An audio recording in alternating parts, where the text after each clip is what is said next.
Once upon a time, in a cozy little village, lived a widow with her two daughters. One daughter was beautiful and hard-working, while the other was lazy and plain. The mother, however, loved the lazy daughter more, simply because she was her own true child. The hard-working girl, her stepdaughter, had to do all the work in the house from dawn till dusk.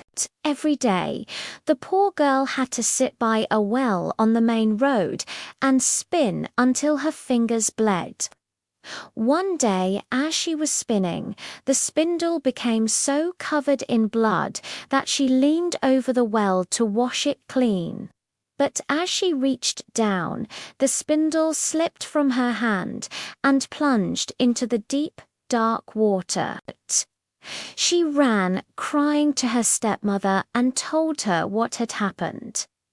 But her stepmother was cruel and scolded her harshly.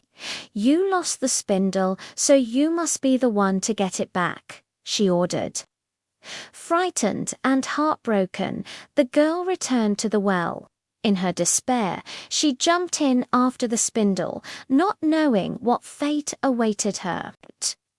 She lost consciousness, and when she awoke, she found herself in a beautiful meadow, bathed in warm sunlight. Colorful flowers bloomed all around her, and birds sang sweetly in the trees. She walked across the meadow and soon came to a baker's oven, full of bread. The bread cried out, "Oh, pull me out, or I shall burn. I've been baked long enough." Without hesitation, she took the baker's peel and carefully lifted all the loaves out. Continuing on her way, she came to an apple tree heavy with ripe red fruit. The tree called to her, "Oh, shake me, my apples are all ripe." So she shook the tree with all her might, and the apples rained down around her like a summer shower. She gathered them into a neat pile and then walked on. Finally, she arrived at a small, quaint cottage. Peeking through the window, she saw an old woman with very large teeth. The girl was terrified and wanted to run away. But the old woman called out to her in a kind voice, "Don't be afraid, dear child. Stay with me, and if you do all the housework properly, you will be well rewarded. You must be especially good at making my bed. Shake my feather bed with vigor, so the feathers fly about. When they do, it snows down on the world below. I am Mother Holle." The old woman's kind words reassured the girl, and she agreed to stay and work for her. She took great care to do everything Mother Holle asked. She always shook the feather bed so thoroughly that the feathers flew about like snowflakes. In return, she had a wonderful life. She was never spoken to harshly and had delicious food to eat every single day. After she had been with Mother Holle for a long time, she started to feel a strange sadness. At first, she couldn't understand why, but then she realized she was homesick. Even though she was 1,000 times better off here, she longed to return to her own world. She told Mother Holle, "I have a longing for home. Thank you for your kindness, but I cannot stay any longer."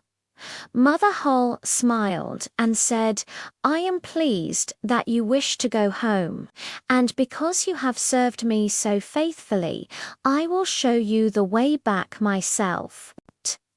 She took the girl by the hand and led her to a large gateway. As the girl passed through, a shower of golden rain fell upon her, and all the gold stuck to her, covering her from head to toe.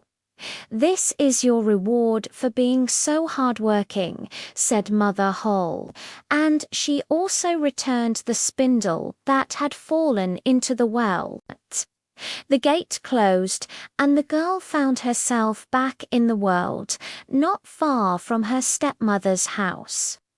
As she walked into the yard, the rooster on the well crowed, "Cock-a-doodle-doo, our golden girl is home and true." Her stepmother and stepsister were astonished to see her covered in gold. When they heard how she had come by her riches, the mother was determined that her lazy daughter should have the same good fortune. So she sent her lazy daughter to sit by the well and spin.